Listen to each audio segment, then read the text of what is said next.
Hello.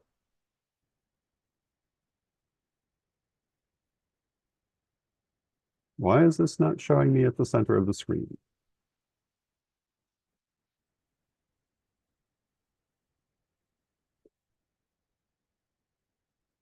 It's been a little while since I did this.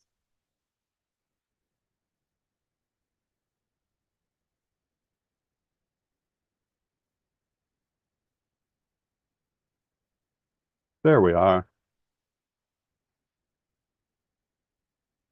Well, welcome to my Patreon seminar on love, sex, and magic. And that's what we're going to be talking about today. And this is not a subject I talk about too often, but it is one that I can talk about. I have written about.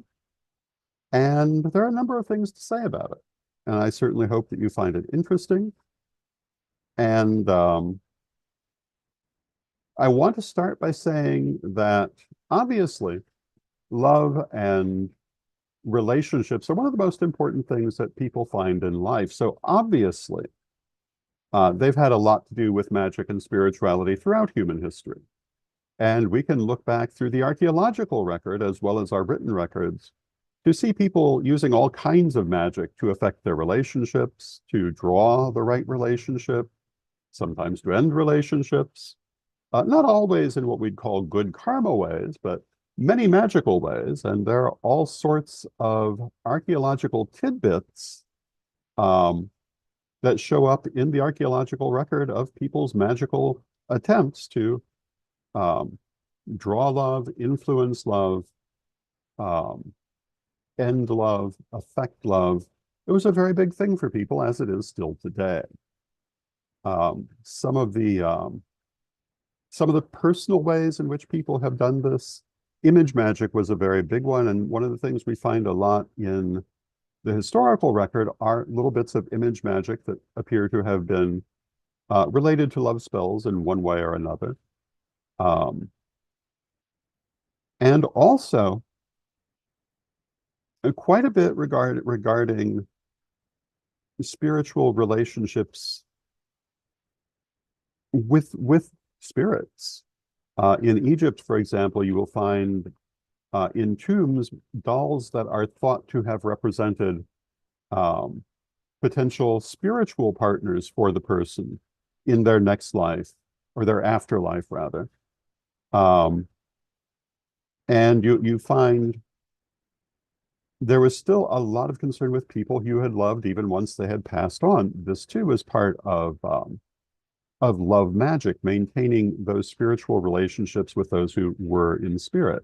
And you see this in Egypt, you see it in Mesopotamia, you see it wherever there are enough records to judge what you're looking at. Um, there is a strong relationship between psychic energy and sexual energy. They're very closely related. They often feel very much the same. Um, some people would say there's not a difference between them, except in how they're used in life. The Greeks held the point of view that Eros, or some Greeks held the point of view that Eros was the first created deity from chaos, and that Eros, or um, love, or more practically passion, then created everything else. And they felt that everything was set into motion by what was effectively sexual energy. And this underscored certain Greek philosophical schools of thought. And you see it also in other schools of thought where the role of sex and spirituality is very tightly conjoined. We see this back to the early part of history, again, as far back as we can really know what people were thinking. In Japan, there was a theory that that the moment of orgasm was as close as we could get to the feeling of the divine realm. A point of view that I don't necessarily disagree with. That moment of ecstasy is what you would feel at the highest level of spirit. And so they considered it very much divine. This is why if you look at Japanese art and Japanese culture, historically, they have a very different relationship to sexuality and the role of sexuality and spirituality than, say, Europe. Um, and they regard it as being very much a natural part of life and a spiritual part of life. When I was very young, I was good friends with Paul Bayerl of the Rowan Tree Church. And early in our friendship, he pointed out to me that as a high priest, I would be working with a lot of energy, which I certainly already was, and that I needed to be aware that people would be attracted to that energy and they would mistake it for a sexual attraction. That I needed to watch for that because there would be people who might think, for example, that well, that they were attracted to me when they were actually attracted to the energy I was working with. And I had already found that to be true at that time. And I always tried to be mindful of that because, when we work with spiritual energy, it is a very attractive thing to people. It's a very, how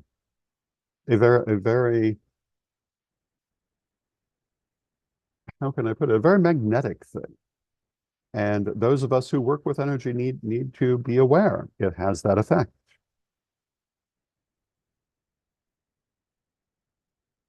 When we look at the history of sexuality and religion, there are a great many places that we could start this conversation. I'm going to start it with the hierogamos, the idea of the divine marriage.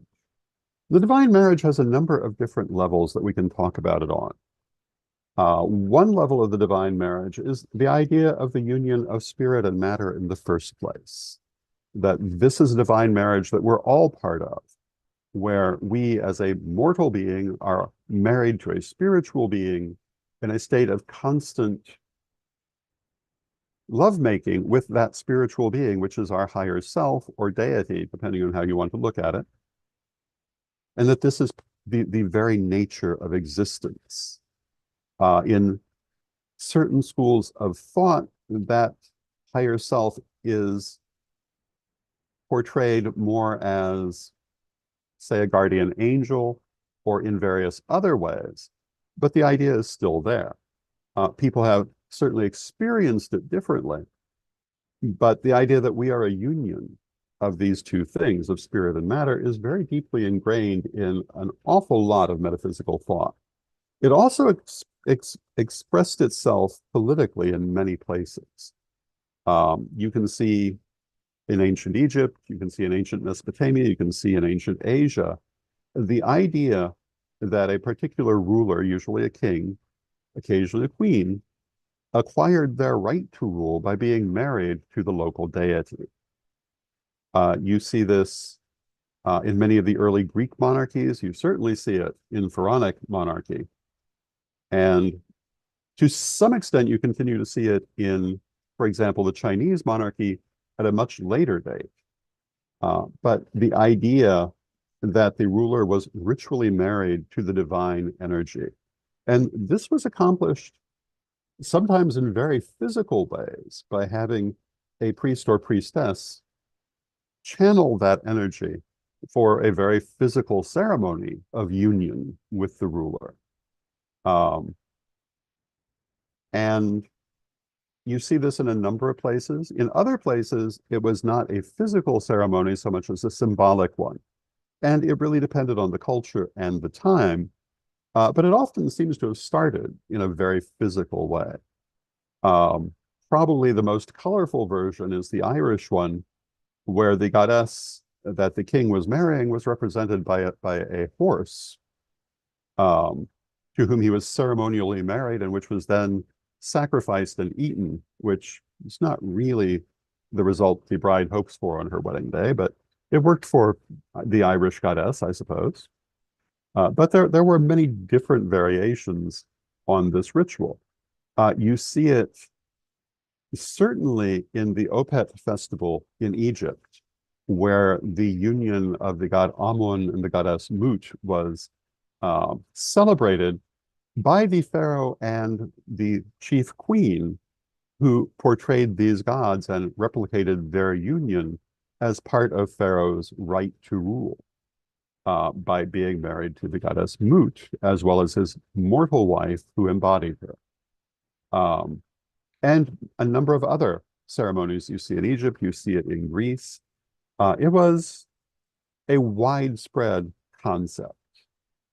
Um, the hierogamos also existed not only in a monarchical sense, but in some cultures it also existed in a more personal sense, where the priestesses of certain temples would enact the role of goddess in this sort of physical conjoining for ordinary men. And in some cases, it was the other way around. And you see this, for example, in the worship of Astarte in the Near East. And this was that idea of enacting the physical conjunction to the divine, which represents the spiritual conjunction to the divine. And in the ancient world, it was a big deal. Now, in other parts of the world, in India and China and Japan, it remained a big deal to a much later date, but we're going to come back to those. In Europe, you continue to see this in alchemy to some extent, but more symbolically, where the idea of the alchemical marriage represents spiritual enlightenment, spiritual connection to the spiritual connection of matter and spirit. And it continued to be expressed through the idea of hierogamos and probably occasionally enacted that way. Certainly, in the 18th century, there were a number of groups which did celebrate the sexual mysteries in the English-speaking world. Though we don't necessarily know exactly what they were doing. They didn't necessarily leave that good a system of notes. But we know that there was a lot going on, and that people like Ben Franklin were involved in some of these organizations, and other very prominent people that from a 20th or 21st century point of view, you might not have thought would be there. In the 19th century, there were a number of either Christian or pagan groups celebrating the sexual mysteries in various ways, and probably the one that I find most interesting to remark on is the Church of Carmel. The Church of Carmel in the 19th century was oriented around the idea, in a kind of Pagano-Catholic sort of way, that you could raise your spiritual vibration through sexual connection to angels and the spirits of those who had gone before. And this was the primary teaching of the Church of Carmel in the middle of the Victorian era, and where you would not think it would have been from the propaganda of that era, but there it is. And it was just what it sounds like. And generally it was through a kind of meditation mixed with masturbation. There may have been some attempt to channel those spirits for a more physical union, but I think it was generally through meditation and masturbation, but still a spiritual sexuality. If you look at things that came out of that near the turn of the 20th century, if you look at, for example, thelema and forms of ceremonial magic, the idea of sexuality as a sacrament remained very strong for them. Sexuality both between members and the idea of physically uniting with the divine through channeling that energy. And you see that a lot, even now in ceremonial magic. And it certainly is very much alive in the metaphysical community. And again, this goes all the way back to that early idea of hierogamos and all the different ways it was displayed in the ancient world. It's also heavily influenced by Eastern practice, and I'd said we'd come back to that. So if we look at India and China and Japan and all the other little countries that used to be separate that are now part of these, there is a huge history of spiritual sexuality, primarily in Tantra. Now, the idea of hierogamos was also very big in these areas, and the idea of the local ruler marrying the local goddess, um, or sometimes the local god, depending on the nature of the customs of the community, remained a big thing until a fairly late date. But Tantra is particularly associated with these areas. Tantra is the use of energetic development, often including a sexual element. And usually when in the West we use the term Tantra, we're specifically referring to when there is a sexual element. And this is part of where we get our chakra system that we work with, which has been present in the West since classical antiquity. Plato wrote about the chakras, which of course they got from India. Though whether from Hindus or Jains is another question. And which one it starts with is another question. It used to be very easily said that things like the chakras came from Hinduism because up until recently there was no differentiation made between Jainism and Hinduism, whereas now there is, and that has ignited a bit of a controversy as to which is older and which has ideas like chakras and karma earlier. And the ideas of both are a bit different between both schools of thought. But the use of the chakras is certainly present in both Jainism and Hinduism. And of course, we know the chakras. In the Karelian tradition, we use them quite extensively. But I'm going to go through them for just a moment to remind anyone who may see this seminar and is not familiar with them that we have 7 major chakras in our body. We have thousands of little ones, and what these are energy centers. The chakras are energy centers, each of which has their own particular focus. And the first one is commonly called the root chakra. It's located in the lower pelvis, around the prostate in men, around the paraurethral gland in women, for location. And it has to do with the life force itself. It has to do with survival issues. It has to do with the will to live and the desire to live, and with vitality and energy and strength in life. And we commonly think of this chakra as being red in color, at least in the Karelian tradition we do, and we associate it with the planet Saturn. The second chakra is the sacral chakra, which is located in the general area, not to say exactly identified with, but in the area of the gonads, the testicles in men, the ovaries in women, so a slightly different position.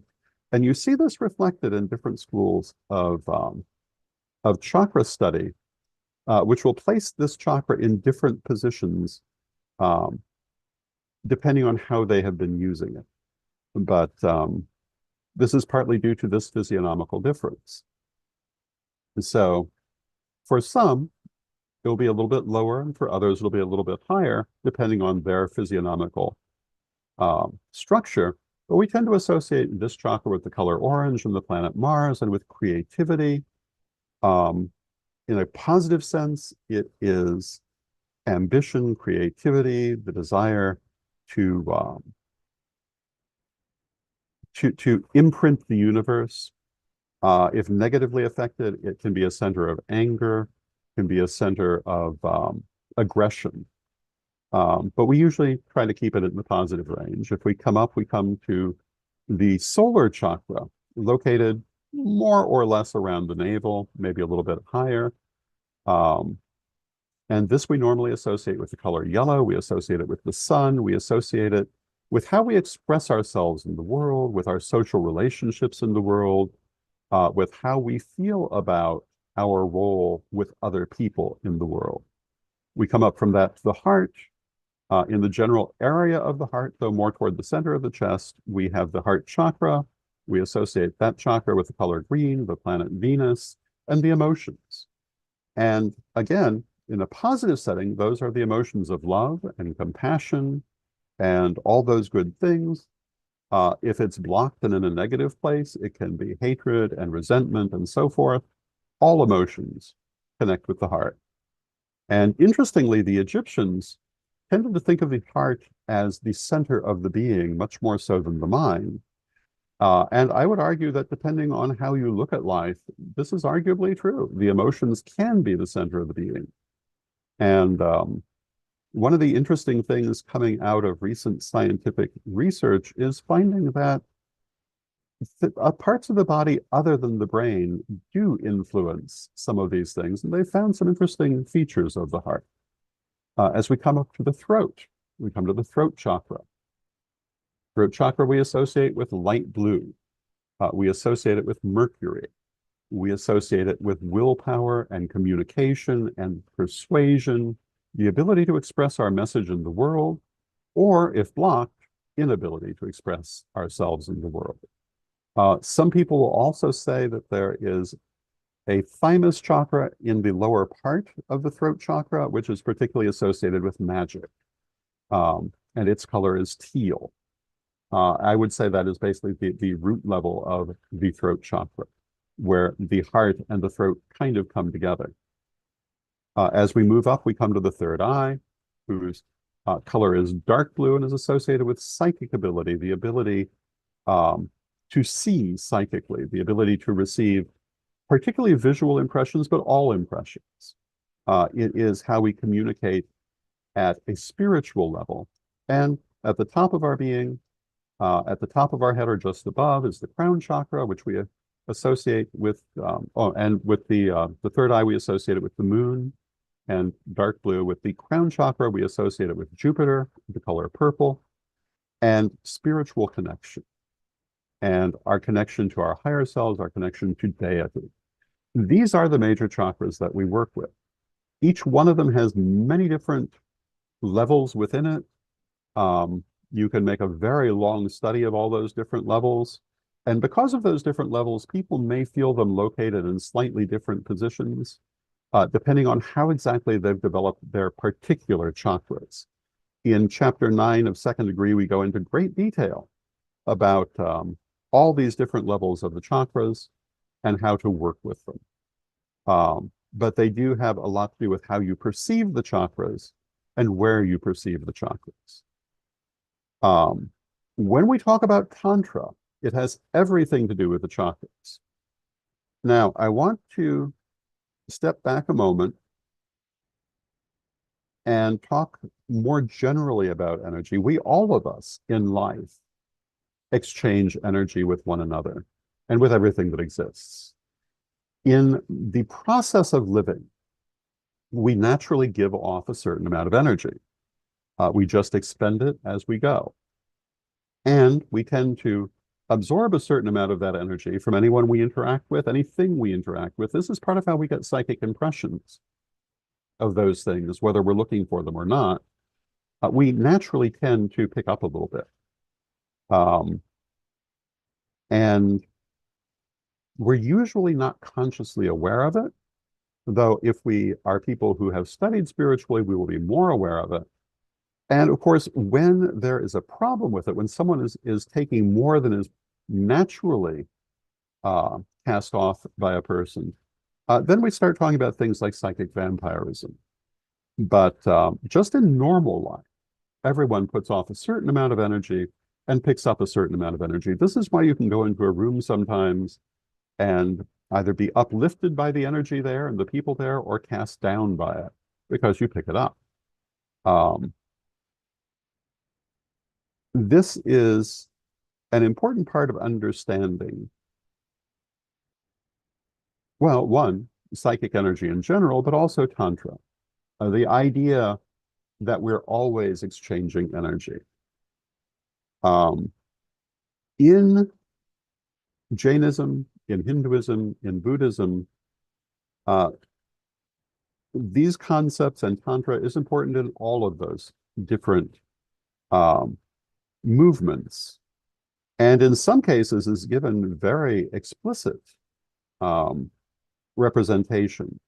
In Buddhism in particular, there is a form of portraying deity in the Yabyum posture, which literally shows God and goddess in the act of intercourse as a perfectly normal thing. You'll find a lot of particularly Tibetan Buddhist images in this format. Sometimes it's obvious, sometimes it's not as obvious. But it's kind of important. You don't see it quite as often in Hinduism, but you do sometimes. But you also will sometimes see an androgynous being who is both god and goddess, representing this same idea, which you also see in Western spirituality. And this is, again, that idea that we're all spirit and matter united. And that, that when we are united, we are greater than we are separately. Now, going back to the chakras, there are several different systems of chakra study that are used. I also have neglected to mention Taoism. I want to include Taoism as also practicing a form of Tantra. So you have Jainism, you have Hinduism, you have Buddhism, you have Taoism, and a few others. You find in Taoism only 3 chakras, basically the equivalent of what we would consider the solar chakra, the heart chakra, and I would say the crown chakra. But you have only 3 of them there. You also see this in ancient Celtic society, where they also had a system of 3 chakras. Whereas in ancient Greece, they used all the 7 that we would find in Hinduism, for example. This does make a bit of a difference to how they looked at certain things, but it was still working with the chakras. They called it something else, but they had the same idea that you could achieve spiritual enlightenment by connecting all of them. And this was often accomplished in somewhat sexual ways in Taoism, as in other systems. Because, again, that energy has a certain connection to sexual energy.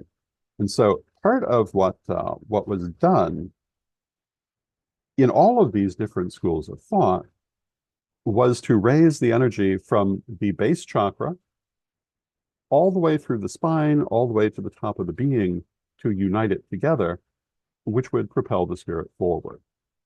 And in some cases, this was done with sexual techniques, either masturbation or congress with a partner. And in Tantra, there is a lot of focus on the idea of working with another person in a sexual way. There are 2 kinds of Tantra.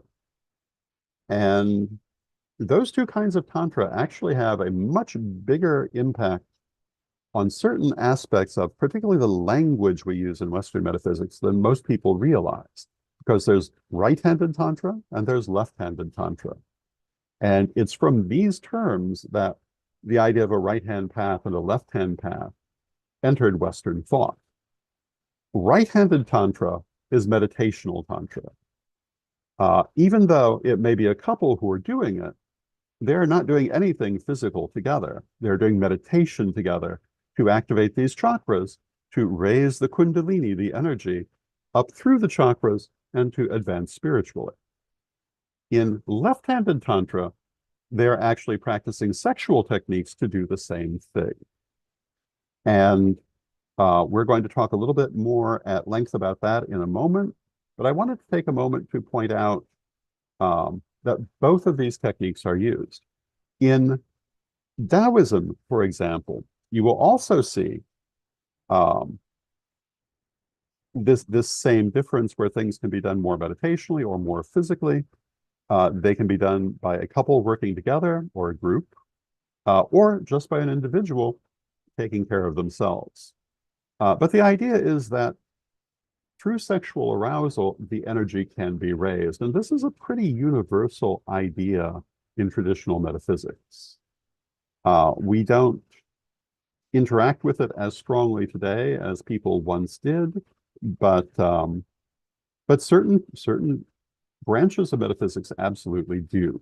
And there's certainly nothing wrong with it. In the Karelian tradition, we are a familial tradition, so we don't emphasize these things as much. But it isn't that we don't acknowledge them or in some cases individually practice them. but you don't do it at a family ceremony. Um, and coming back to the techniques that are used, the idea in part is that when two people come together sexually, that exchange of energy that happens naturally between all people is greatly accelerated.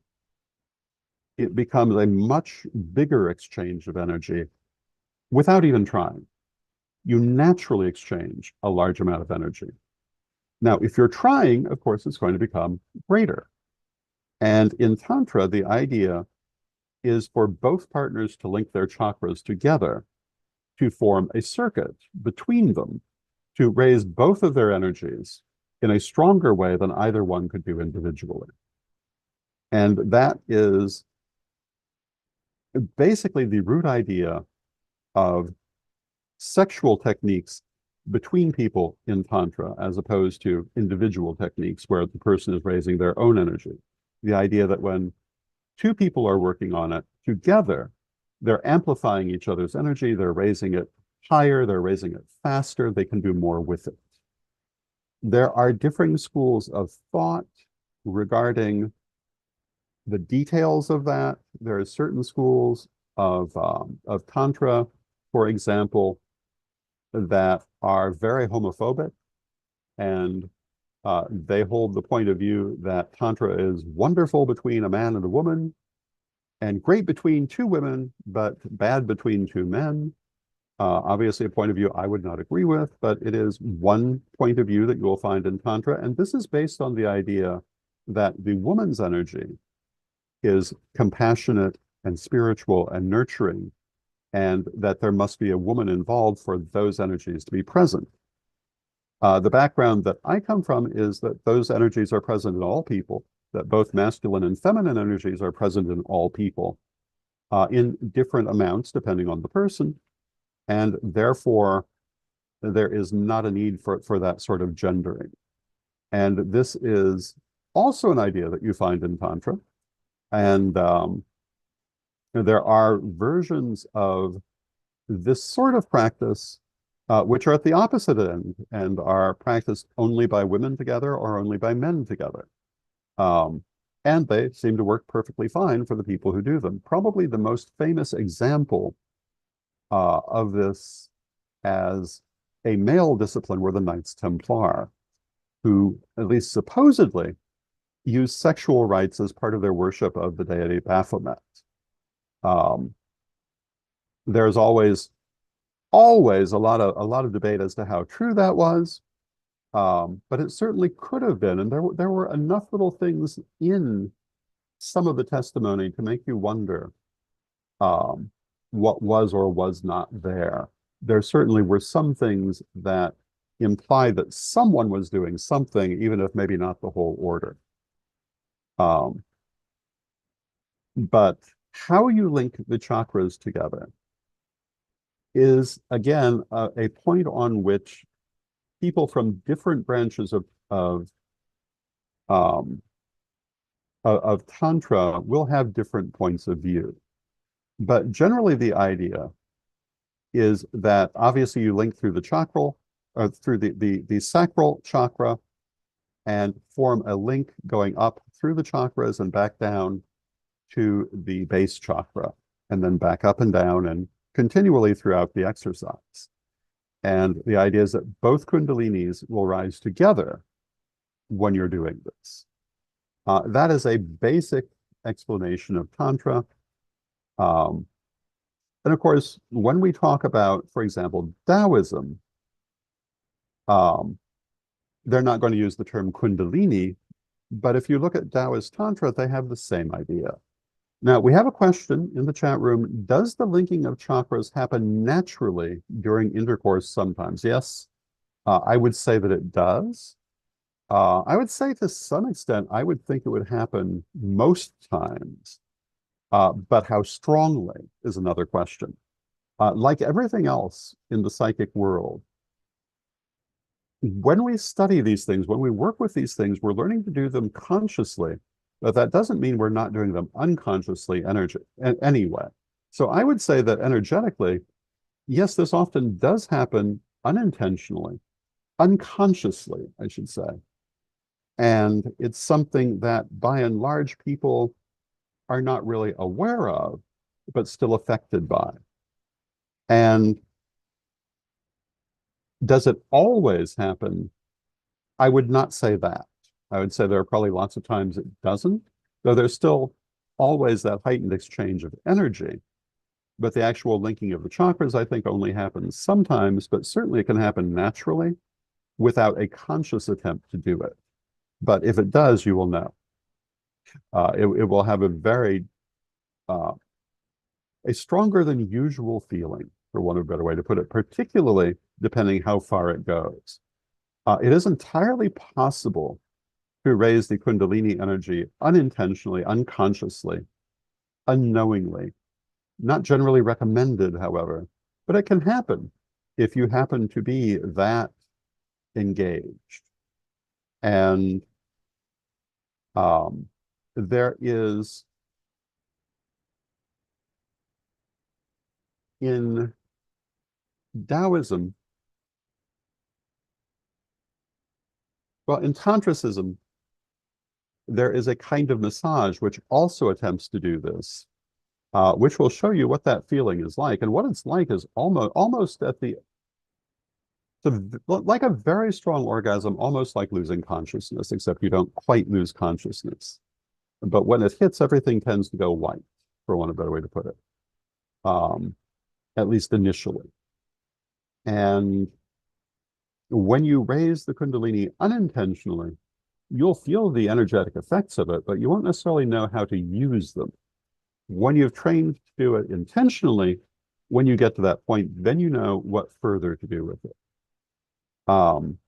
Which of course is the ultimate goal of Tantra, to raise your vibration through raising this energy, to synchronize your system and the universe. And the goal of this is what's sometimes called enlightenment or satori, or various other terms. And people often think of this as being something that once you've done it, it never leaves. That isn't necessarily so. It depends really on where you're at, but it does create a great connectedness to all things and is very personally transformative when it occurs. If you want to have it there permanently, you continue working with it. If it's something that you have done once and you don't do any more, it'll be there for a while, but it can come and go.